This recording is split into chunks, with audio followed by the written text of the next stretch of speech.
Welcome back again to our sixth podcast, Energy Executive Profile. I'm losing count here. That's good. Well, I'm glad you guys have joined us again. Today I'm excited. We're going a little bit on a different path here. We got Tyson Greer here with Quorum, and we're going more technology. He's Executive Vice President with them, and he's going to go into a little bit more detail on his roles there and all the software and products they have for the energy industry. Myself with Nathan McGowan, energy practice leader for the firm, and today, Tyson, before we get into it, we got to talk about something. The other day we were at lunch, and you said something that intrigued me, and I've been thinking about it ever since. It's so you and your family are renovating a house, right? That's right. During the renovation phase, why don't you tell us the current living dynamics of the family? Will do. So, first, excited to be here, Nathan. I'm currently living in 600 square foot after living in a 5-bedroom, 5-bath house with my wife, my 2 boys who are 5 and 7, and a dog.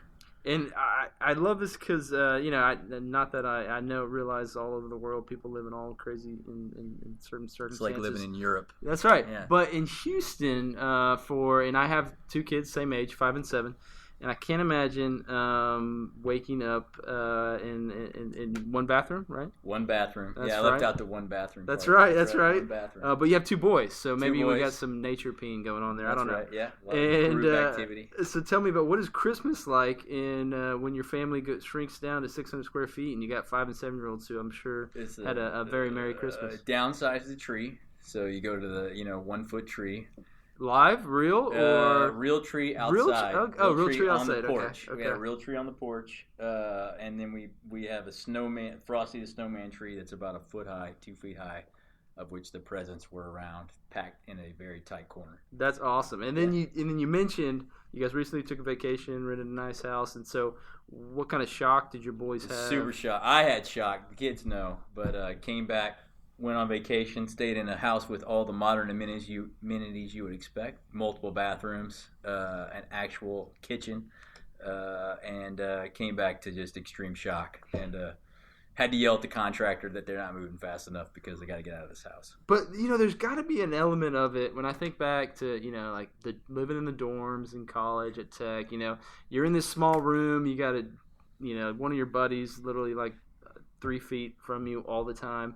And there's elements that sucked, but there's also awesome because you always have people right there. You you get to know each other better. You're always around. So was there an element, the family got closer and spent more time together and all that? Definitely. I think it's great. I think it'll be one of those times when you go back and just just a really fun time of being in close proximity at all times to everybody. That's right. Never want to do it again. We haven't had as awesome. many bathroom collisions as I would have expected. With one, had a lot of. I have 2 boys who are 5 and 7, so they've used the front porch as a secondary bathroom at times for the neighborhood, which has been interesting, but pretty good. Yeah, not bad. So I lived in the fraternity house as well. Okay.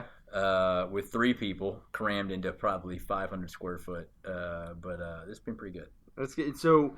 Dishwasher. Yeah. Does it force you to eat out more? It's tough with 2 kids to just go out to eat all the time. But the dishwasher is the modern amenity that you miss the most. Yeah. What about disposal? I have a disposal. Do have a sink, but the dishwasher is the modern amenity that is just essential. I have not hand washed this many dishes in my entire life.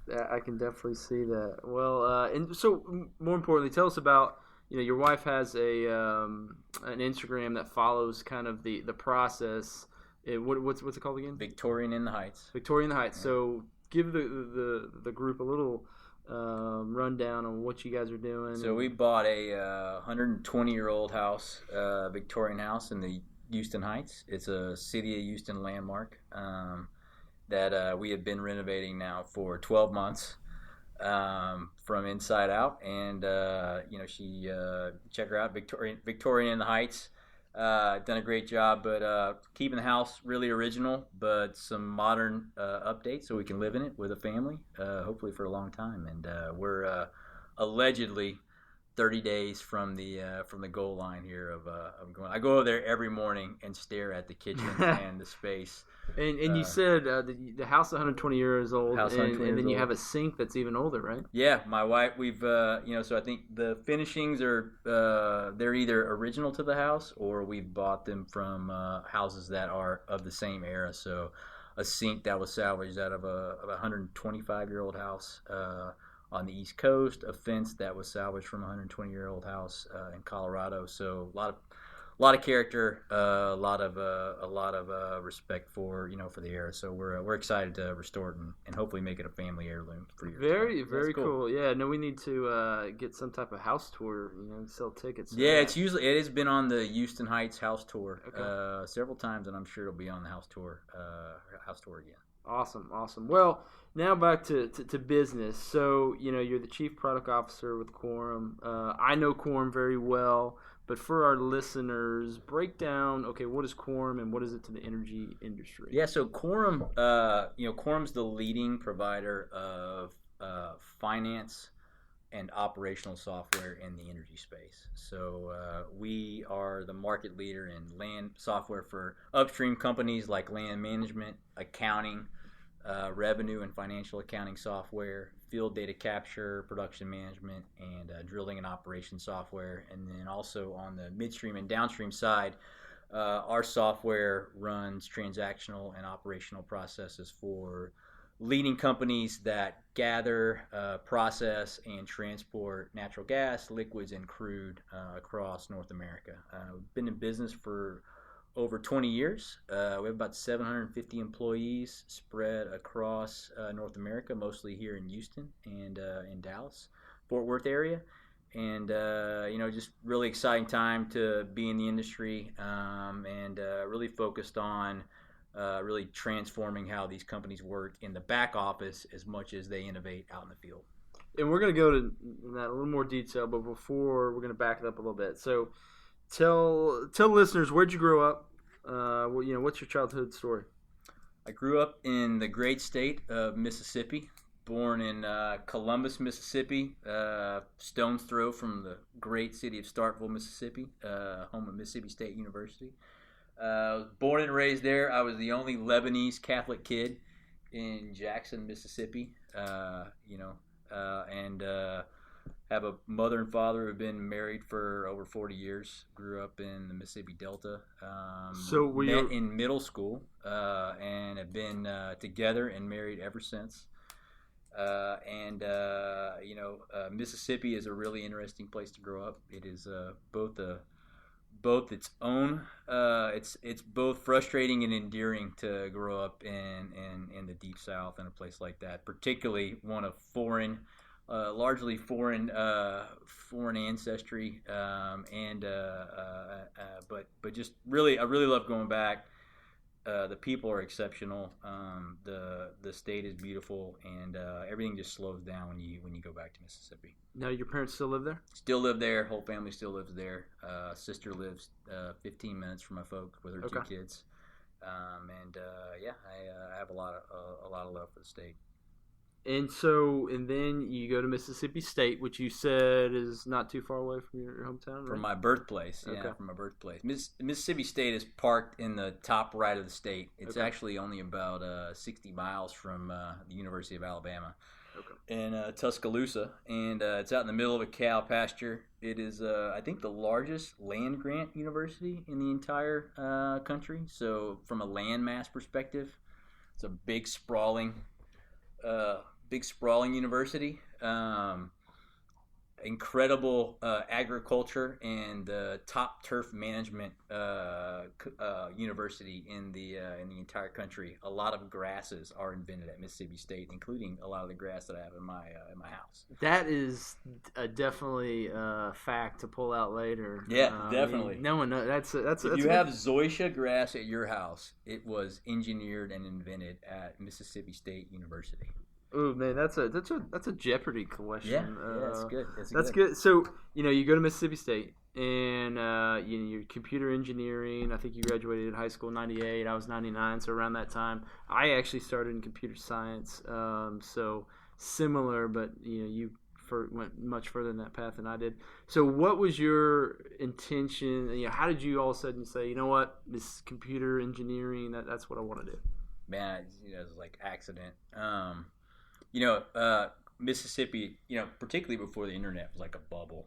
So it's like my parents went to Mississippi State. That was kind of where you would go. And so I was good at math, was pretty good at computers growing up, just, in the early stage, and did a visit and kind of walked around, and, it's kind of what I gravitated to. No real plan other than kind of looking and talking to folks at the university. Really didn't understand probably what it was when I was there, or when I was doing it, or really when I got out what I should do with it. But I think it's worked out pretty well. Yeah, no. So I went to tech, and I had no idea what I was going to do. And when I picked computer science, which somewhat similar maybe, but I have no idea. First class was like C++, and but the reason I picked it is because this is really in the internet boom, right? So. Yeah.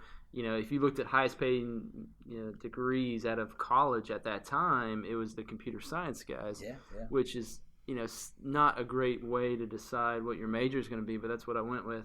And then I took my first programming class and realized quickly this was not. Depends on what motivates you. Yeah. So are you a good? So clearly you're a good programmer. You took C++. I used to be. Yeah, not bad. Yeah, now you're more. Yeah, it's good. But I went to college.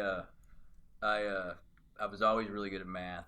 I had a lot of motivation in high school, which clearly went away in college. But I had a lot. I showed up on day one, had clept out of I think 3 levels of calculus, and then showed up to the class and sat down and was like, nope, it's too hard, and I went back to square one. So that set the tone for I think the first 2 years, and then I finally got motivated. So it's pretty interesting. Good. So, you're at Mississippi State. Are you a big college football guy? It's SEC. Big Mississippi State Bulldog fan. Okay. Big Bulldog fan. And we will get into that further. Not a lot of NFL in the great state of Mississippi. Yep. Loved the Saints growing up. That's kind of the team you follow. Okay. And the Jackson Mets. Nobody's probably ever heard of Jackson Mets. What is that? That's a AAA. So the Mets, I did get to see Darryl Strawberry, Lenny Dykstra, and Dwight Gooden play growing up. The Jackson Mets were the AAA farm team of the New York Mets growing up. Okay. And so that was kind of during their heyday, which has since changed to now that's the farm team for the Atlanta Braves. But the Jackson Mets and the New Orleans Saints were my pro teams. Okay.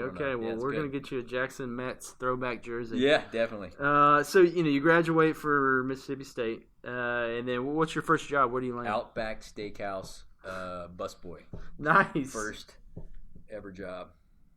And I don't think I've ever eaten at an Outback Steakhouse. And so was this when this is like high school, okay. Probably 14 or 15 years old. Yeah. And when you were at Mississippi State, what did you work while you were at school? I worked for a company in Starkville that was a research company that installed supercomputers around the country. Pretty cool job.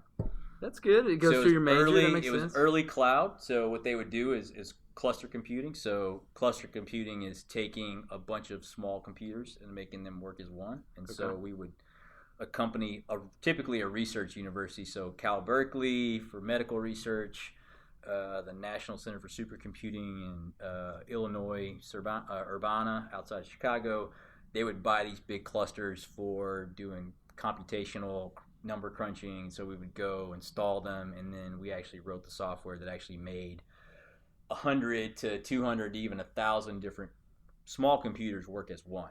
And so it was a pretty cool company. I actually followed that company to Birmingham out of college, and seemingly decided to do something different. So but how long did you work for them in Birmingham? I worked for them for about for almost a year. Okay, so what brought you to Houston?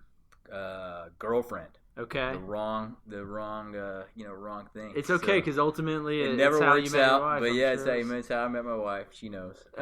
So you move here to Houston from Mississippi State. What kind of shock, or Birmingham? What kind of culture shock is that moving to a big city like Houston from? Man, I knew I always wanted to be somewhere different and bigger. I didn't get on a plane till I was probably 21 or 22. But always liked being outside of that state. And so I'd been to Houston one time. I interviewed for ExxonMobil out of college. Didn't get the job. But really liked the vibe, and so it wasn't that big of a shock to me because it was really where I wanted to be. And you started with HP, is that right? Moved here with HP. Was in graduate school and working for the company in Birmingham.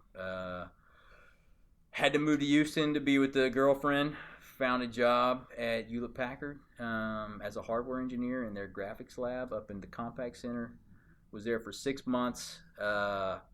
Just didn't like it. It's too big. It was just too big of a company to be in. And randomly got a call from a recruiter about a job at a company called Quorum. And I've been there ever since. So Quorum at the time, take us back, what are you, 25?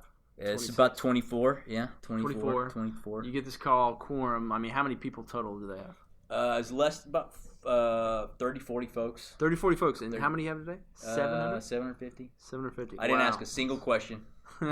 Right? I was it's back to advice. It's like I didn't ask a single question about the company. How big is it? What are your plans?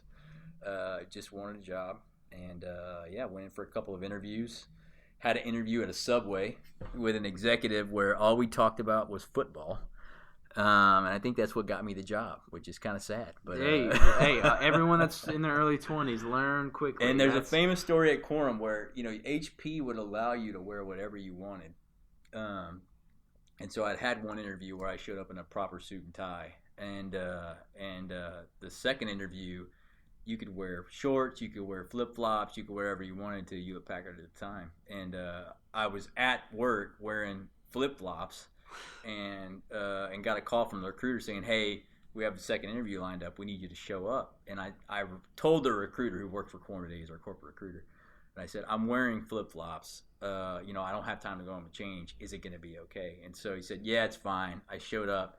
And so about a few years later, of course it showed up that's the guy who showed up to his interview in flip-flops. It's a legend. Right? It's a legend now.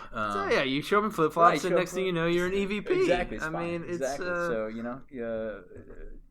that's so at the time, Quorum, I mean, how many different softwares do they have? Basically consulting firms. So had a couple software products, largely doing consulting work in the energy industry.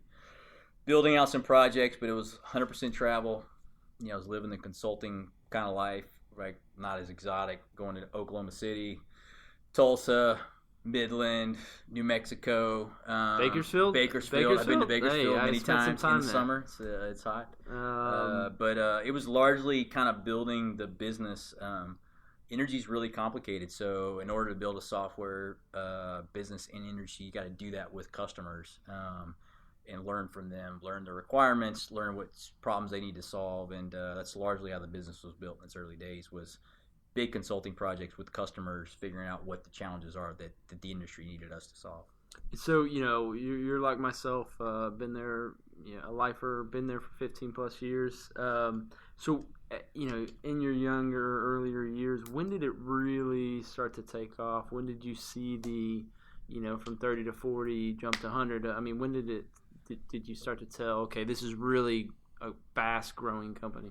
Yeah, it's cycle driven business, right? So I tried to find a job out of school. It was right after September 11th downturn. I got out of school in 2002, even in technology, .com bust. So I was coming into Quorum right as it was beginning to pick back up. I really didn't really notice it. It's interesting how your perspective changes over the years at a company and just your career is. Didn't ask a lot of questions around revenue, how big is the company, how are we doing, was always just focused on the next role, right, that I was doing and what the next project was for me. And so I'd say, it was really once I started getting into kind of the more managerial ranks that I started understanding, hey, this is a company that can go a long way.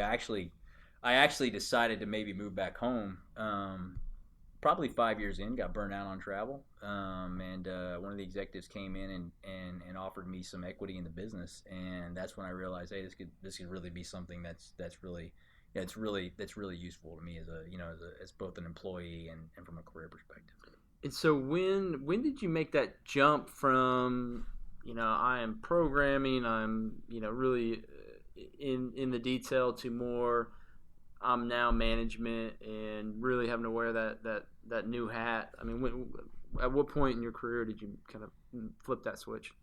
It was pretty. I mean, I think when you for I think the best career advice that I could ever give anybody is find something that you love and that you're good at.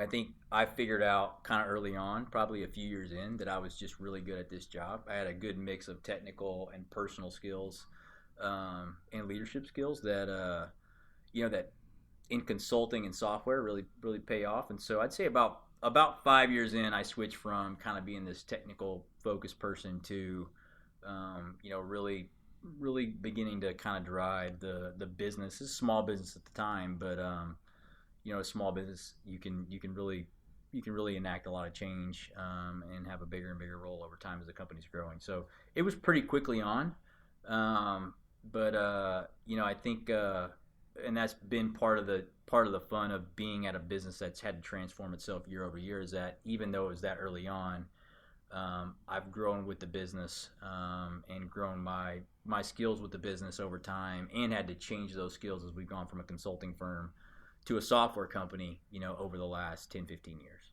And I know you guys have had some great private equity partners come in, and so that first time a group came in, were you excited? Were you nervous? What was kind of the feel at Quorum at the time? It's both. You go from I know who's running the show to now I don't necessarily, but at the same time there's a lot of excitement around direction of the business, etc. I've had a really good private equity experience with 3 different firms at the upper echelons, really of PE.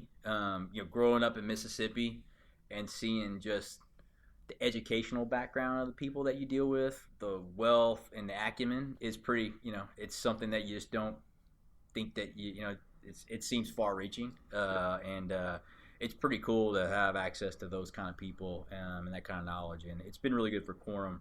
PE is all about how the partner that you have within the life cycle of your company, and I think we've been really lucky to have the right partner at the right time over our history to kind of infuse the right knowledge and the right strategy to kind of move the business forward. Yeah, I think one thing you mentioned to me when we had lunch not too long ago is, through all the transactions, you guys still really have a lot of people that have been there for a long time. So, PE gets a bad rap when they think, well, they're going to come in there and change it up and do this and that. But you guys, you look at the core. I mean, you have a lot of people that have been there 10, 15 plus years. 20 right? years, yeah. I think, I am not the oldest tenured employee by far. And I think that, a lot of that speaks to the industry itself. Oil and gas is a people business, and people have a lot of ownership and pride of not only the industry, but our people have a lot of pride in the products that they've built and what they do and how complicated they are, and that creates a lot of longevity in the business. They have a lot of relationships with customers and employees that they like to see, and they're rewarded, and the company is always in it. Oil and gas is hard, it's complicated, it's challenging, and so for people who are engineers who like to solve problems, there are just an enormous amount of problems to solve in this space, and I think that also creates that longevity within the business, and couple that with company success and the ability to provide them opportunities. You do at Quorum, when you look at our non-acquired employee base, see an average tenure that's well over 10 years, which is pretty exceptional.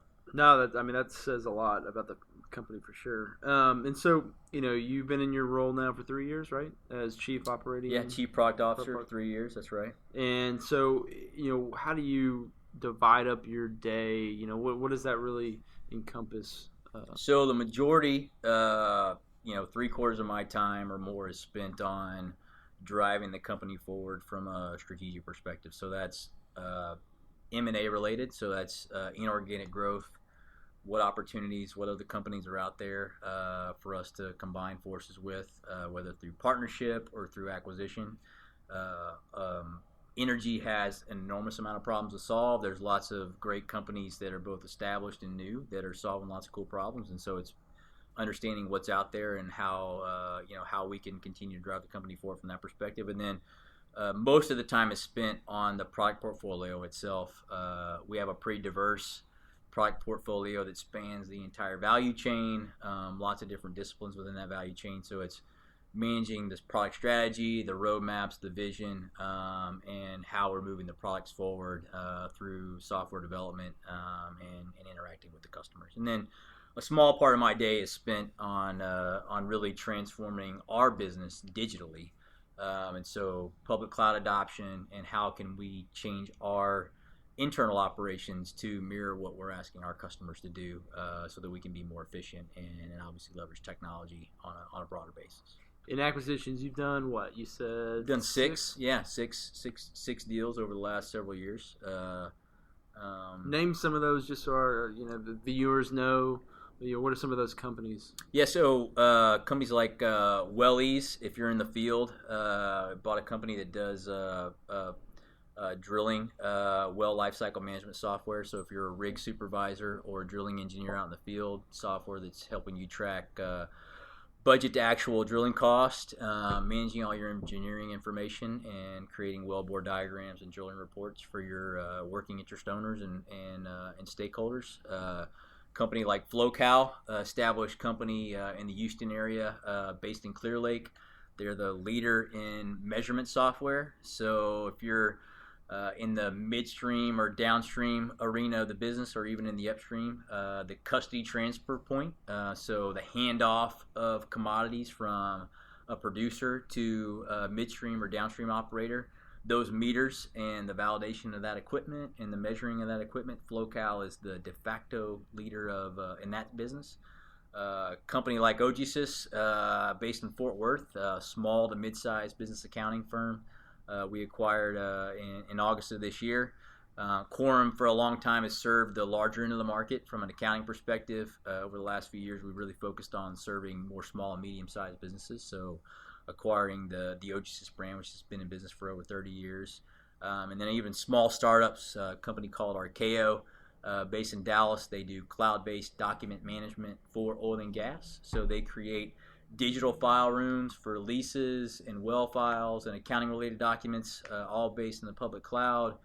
Makes it searchable, gives you a very nice VDR if you're doing acquisitions and you want to serve up documents to third parties, all based in AWS and all fully integrated with software. So variety of acquisitions as we look to move forward and continuing to think about how we can continue to improve the portfolio for our customers. And so, when you think about what currently is going on in the industry and at Quorum, what kind of trends and technology are you seeing, or what are you excited about, or what opportunities do you see to take advantage of? Yeah, I think a few things. I think in our business you see a lot of back to basics. So big focus on integration and data quality. So I think what you saw in the last few years is a lot of projects where companies are trying to do advanced analytics and trying to really adopt AI and kind of really forward-thinking technologies, but understanding that oil and gas landscape is very complex. And so if you don't have a good base of data, you don't have high-quality data underneath. So if your systems aren't integrated and the data is not clean, that those projects fail. So a lot of emphasis on how their systems are integrated and the quality of the information that they're working with. And then a lot of AI for efficiency, whether that's AP workflow. So a lot of trying to eliminate paper in the back office. So that's everything from how we manage our land files and kind of blending this paper to digital world. So leases are a great example where we see a lot of folks focused on the reconciliation process in the land world. I have this digital system that I pay a lot of money for. It's captured a lot of digital information. Is it in lockstep with the paper world? I've got big file cabinets with lots of leases. How can I reconcile those two? Which goes from everything to, am I paying people correctly?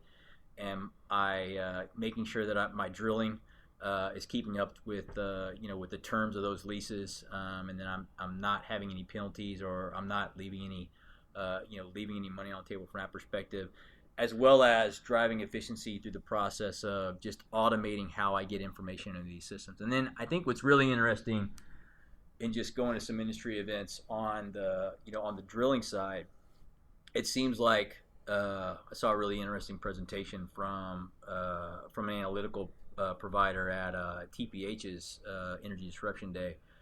He talked a lot about things that they've seen in healthcare and other vertical industries. And one of the things I think was really interesting is don't apply averages to high impact, low frequency environments. And I think that's what we see in energy right now is particularly with well spacing and a lot of things that you see in the drilling side, which is folks have applied averages to this problem, and all of a sudden you see those averages breaking down. They're hitting these child wells, they're hitting all these things where now the planning cycle was very average driven, and now you see a lot of AI providers trying to do a lot of bespoke things around how they plan their operations, and you get into trying to think about each well as a very individual thing, and that requires using technology at a very high level in order to make sure that you're able to do that both quickly and accurately. Yeah, I mean, correct me if I'm wrong, but it seems like you'll see technology working in other industries, and energy is kind of the last one to use what's maybe being used somewhere else and use it for in their purposes. Yeah. Just because it's so different and it's got to be implemented. Energy has 1% of its spend on IT, which is by far the least. It's the laggard of any vertical industry, second behind healthcare. Yeah, or last, second to only healthcare, really. Yeah, that makes sense. Yeah. Well, good. Well, so when you're not at Quorum, how are you spending your time? Really all about family. So I'm obviously renovating the house right now, and spending time with two very highly energetic boys. Are they playing sports? I've got t-ball and baseball coming up here in really a few weeks, which is, we got tryouts, which is totally foreign to me growing up, but tryouts for t-ball and tryouts for that is insane. For baseball, it's insane. I would call it a tryout. They call it a skills assessment. Evaluation. No, evaluation. My daughter just signed up for softball. That's right. Which is super interesting, but it's a lot of fun. So I'm probably going to coach t-ball again. I coached my youngest son, or my oldest son, and I'm going to coach the little one this year. So a lot of fun there. Are they into sports at that age? Yeah. It's the big ones went from really liking t-ball to kind of, and then really liking baseball, machine pitch baseball. So really likes baseball. He's really busy. I got him a slack line to put in the yard, so they do the ninja stuff. Yeah. Climb all over the stuff. Will they actually be patient enough? My girl's same age, but they're not patient enough to actually sit down and watch a full game. Every baseball? once in a while, no. Anything. Nothing. Football, nothing. Yeah, okay. Just making sure it wasn't. Yeah, if we go to the Astros, it's like sit down, get up, let's go get a hot dog, sit down, get up, let's go get some ice cream. It's more about the food. It's more about the food than it is the game. So, that's right. It's good. Okay, well now it's time for the 20 questions. We will go through these, and if you were not in technology or software, what would you be doing? What's your dream job? Man, I grew up a singer. Singer? Oh, I never would have predicted that. Yeah, I grew up a singer. Okay, what kind of? Are we talking lounge singer? I'm like a Frank Sinatra, probably really? like a Vegas singer. Okay, I love it. Yeah. So, did you sing as a kid a lot? I grew up singing in church. Yeah, I grew up singing in the Catholic Church from day one. For long. Is this a family thing? Is it in the genes? It's probably in the genes. Allegedly, my mom's brother, who he died in a car accident when he was 21, was a good singer. So somewhere in the gene pool, it's pretty good. Man, I feel like Quorum Christmas party, karaoke. I mean, is that something you stand up? So I have hit up our user group a few times at the karaoke deal. So, but yeah. What's your go-to karaoke song? I'll do the Tom Cruise Top Gun song as a go-to. But I can also do some Frank Sinatra my way. Okay. or something old school. So That's we got to get you out. That's good. awesome. Mine's Vanilla Ice Baby. That's a just 'cause good song. You have to have That's a no good talent song. to do or it. So. Regulators That's by right. Warren G is also a big one if for you me. were born in the 80s, growing that's up in the gonna kill 80s, it, or the 90s, Regulators is solid. Okay, so what's your favorite sports team? Mississippi State Bulldogs, Okay. of course. And what's the last book you read? Leading the Transformation. It's a book about digital transformation at software companies. So not super sexy read, but it's I call it chicken soup for the soul. For the soul. Okay.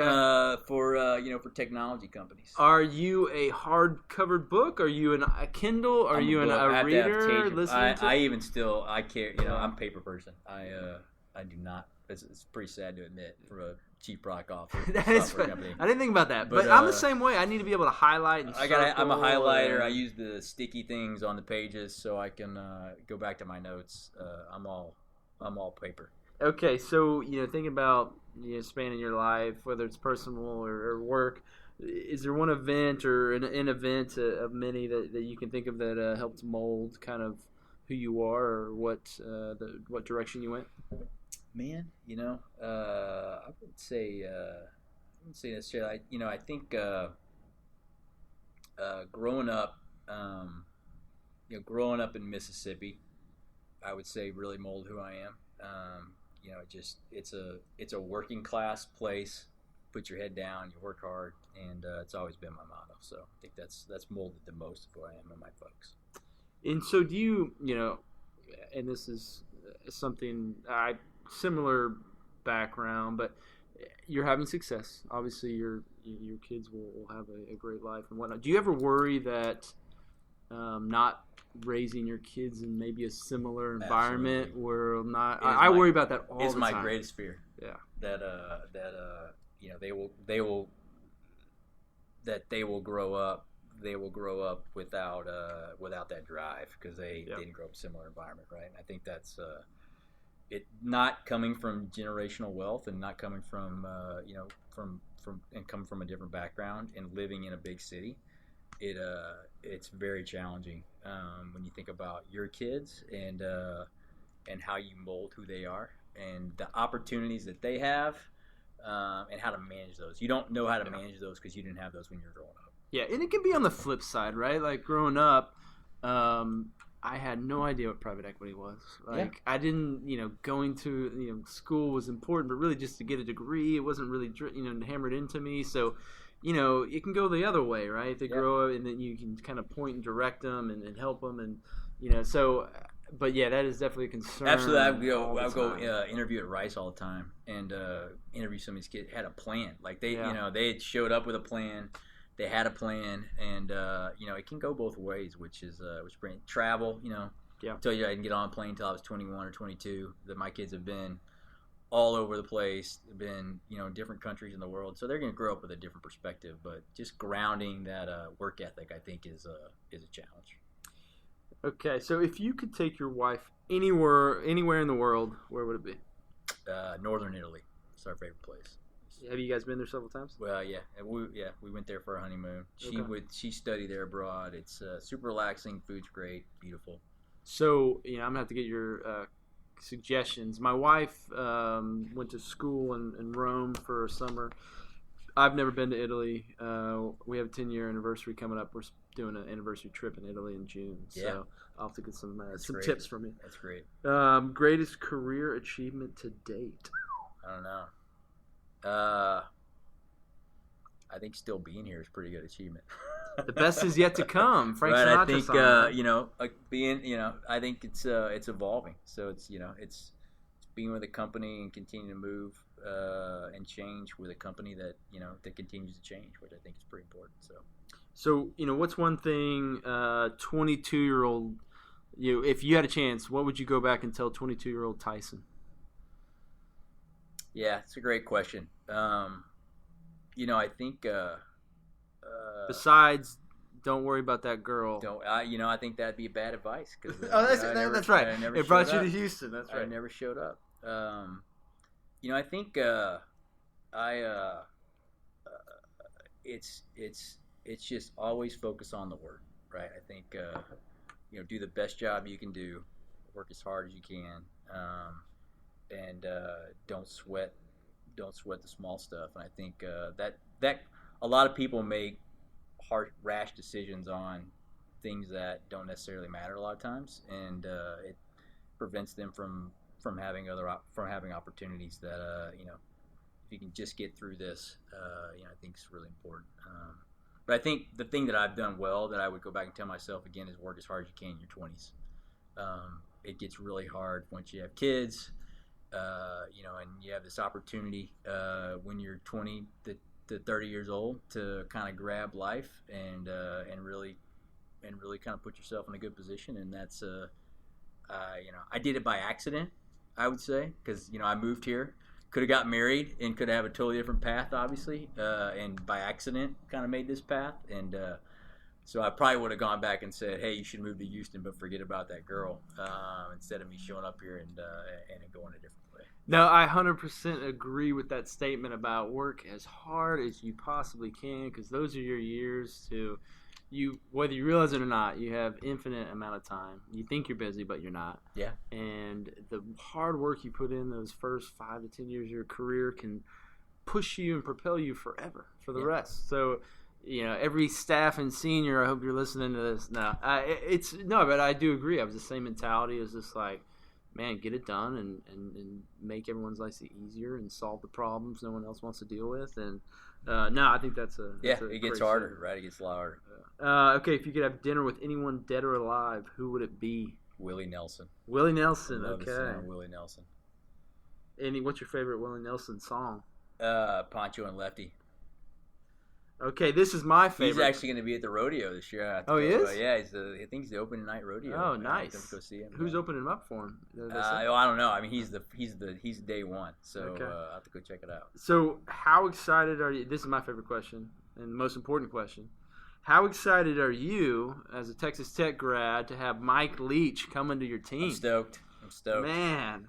We've gone from Dan Mullen, who was kind of Leachish. He was kind of Mike Leachish, Northeasterner, super brash, but fit really well in the South, to Joe Moorhead, who just seemed kind of just like a lump on a log, not a good fit. And then we got Leach coming to town, which is really good because Ole Miss, who is our hated rival, just hired Lane Kiffin, who is Leach hates him. Yeah, gonna hate Lane Kiffin, and and so we got a good. I saw several tweets that showed that Mississippi is now the epicenter of college football, which is very ironic with Lane Kiffin in Oxford and Mike Leach in Starkville. So. I love So I started at Tech in '99 and was there for 05 through grad school and whatnot. And, those were Leach's glory years. And so, man, that guy, I just forever will just really like him. He's good. And he's just hilarious, man. I mean, that guy, now he gets to be up against A&M again, which he always has great A&M quotes. And if nothing else, even if you have a losing season, you're going to see a hell of a lot of funny you got to, the SEC West, the personalities now. Yeah, Kiffin, Leach, Ogeron, who is my favorite by far, Saban. Malzahn, just the crew it's awesome. So if anybody listening, by the way, I'll plug. There's a YouTube video. Colonel Reb is crying of Ole Miss, a couple of Ole Miss guys doing an impersonation of Ed Ogeron from his bad time back at Ole Miss. You should check it out. I'll plug that I'll have to check that out. It's my favorite YouTube video of all time. But I'm instantly a Mississippi State fan with Leach there. Leach I got to root for the guy. I think he turned around the previous program. So he's going to do well. I'm excited for you. So, okay, what music are you listening to in your car? Embarrassingly, Hits One on Sirius XM. So okay, Hits One. I'm listening to that in NPR. What about your boys? What are they like? Man, my oldest kid has really good. His mom is a music file, so she's emo. She's got a lot of taste in music, bands you never heard of. So he'll listen to everything from like The Clash to Shawn Mendes to Fleetwood Mac. So my 7-year-old son, he's got better taste than I do. If he likes a song, he has really good taste. So he'll come home and he's kind of like, I'll get a song in my head and listen to it a lot, like over and over again. And he's kind of the same way. But the songs that he likes, are really good songs. So he has some pretty good taste in music. Okay, so we're not into barn. I've luckily have avoided the Shark Song, whatever it's called, and all that stuff, and we've kept them pretty good. Yeah, we avoided that, but they ended up drafting towards this like kids bop, which is basically hits, but then sung by these kids because it washes out some of the. Anyway, it's that in Frozen 2. Frozen 2, I do know. 2. Into the Unknown. Into the Unknown. Yeah, but there's a Panic at the Disco. It's a great version. Which is actually pretty good. That guy's solid. Yeah, he's good. Yeah. But my kids don't like it when I sing to them. He's good. So biggest fear, what keeps you up at night? Kids, like we talked about. Are they gonna have the same? Are they gonna have the same drive? I think same. Am I going to spoil them, basically? I think that's the biggest fear. And who in your career has made the biggest impact on you? I'd say in my career, I had a boss who I worked with for 15 years, Perry Turbis. He was a former CEO of Quorum. Just, I think similar to me, kid grew up in Minnesota, rural Minnesota, just kind of ad hocing the thing and figuring out as it goes along, and I think he had a really good impression on me over time, and now I've transitioned to I think a really experienced CEO who I think is a great person in my career to work with for sure. But most of all, my father. I just saw my dad every day just kick it for work, be there for his family, be a good husband, and that's always mows his own yard. He's 65 years old. He still mows his own yard, and that's kind of been, I think, what's really been the biggest influence in my life. And if money wasn't an object, what's one thing you would splurge on? Man, I don't know. That's a great question. A really large TV, probably. A movie theater size. I'm a big movie fan. That would take up the entire 600 square feet. Like a big movie fan, like a HDX, or whatever it's over here, Greenway Plaza, screen, IMAX screen, some version of that. I'm a big movie fan. Okay, so we'll get that. I got a question. What's your? Yeah, I'll skip to that one. What's your favorite movie of all time that you can watch over and over? Over and over and over again. I could watch. So there's a lot. Probably Goonies. I could watch over Goonies. And over again. I love it. Love the Goonies. Baby Ruth. Watch the Goonies over and over again. Yeah. Goodfellas. Watch Goodfellas over and over again. Braveheart. Even though it's long, I could watch Braveheart over and over again. Those are some of my favorites. But yeah, I'm just a big movie fan. We're watching Star Wars with the kids right now. Okay. We see Rise of Skywalker. Walked them back to the from new to old. So yeah, just love movies. Okay, what's the most useless talent you have? That's great. I don't know. I'm not really like a useless talent person. You don't have some like crazy hobby or I can't wink. No unicycling. No unicycling. No magic tricks. No magic tricks. My wife actually makes fun of me of kind of my lack of useless talent. Okay, we're gonna find one for you. Oh, we'll come back to that. Favorite dive bar or restaurant in Houston? Restaurant. Big fan of B&B. Okay. Sitting up top in the bar in B&B. We actually sit at the bar.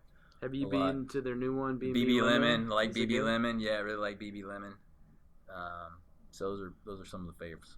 What's your Common Bond? We got Common Bond open in the Heights now for breakfast. Big fan of Common Bond, and love coffee. So lots of good coffee shops in Houston. So big fan. What TV shows are you binging these days? Just got done with the Marvelous Mrs. Maisel. Oh, so I just started third season. That's pretty good. Yeah, it's a good That's one. Pretty good. That's a good one. Singing. So yeah, it's like a comedy show. So it's good. It's good. Big fan of that one. Okay. We were big into Game of Thrones. Okay. Yeah, did all this. Big disappointment on Game of Thrones. My favorite of all time is Breaking Bad. Breaking Bad. Well, my favorite of all time is. Have you ever done The Wire? HBO. I have never watched The Wire. Oh, it's man. on my list. It's Great. Whenever I get a full 2 weeks to just binge. Yeah, it's gonna take a while. My wife, it's hard to get her to watch certain. She won't watch Breaking Bad, and we're in the kind of watch it together kind of phase. Yeah. So, Well, you need to. And so then Wire, I had to do some discussing on the Wire. So we try to watch. We have to mutually agree and watch together too. But she won't do anything too bloody. So Out. Oddly, she would watch Game of Thrones, so I'm not quite sure why. But yeah, I think my wife walked into that one episode where everyone was getting murdered. The at Red that Wedding. Yeah, the Red Wedding. She was out. out. It was over. Okay. Do you listen to podcasts? And if you do, Energy Executive. That's right. Podcast. Besides that, any NPR ones? I don't. My wife listens to a bunch, but I don't. I don't really listen to them. I should. Okay. If you were going to retire anywhere in the world, where would you retire? I'm currently on Telluride, Colorado. Oh, nice. We went there for the first time this summer. We go there every. Oh, you do? We go there. I just came back, so we go there every winter, over Christmas. Yeah, over the Christmas, New Year holiday. And, it's the best place. You guys, everyone's skiers, I guess. Kids are didn't ski till I was 30. Kids are skiing now. They're probably better than you. Better than I am, but it's just great. We went there in the summer, and it was amazing, awesome hikes. I just like the mountains. It's just nice. It's super nice. Okay, well, this is the last one. We ask it every time. Who should we interview next? That's a great question. Or who needs to be represented? Who needs to be represented?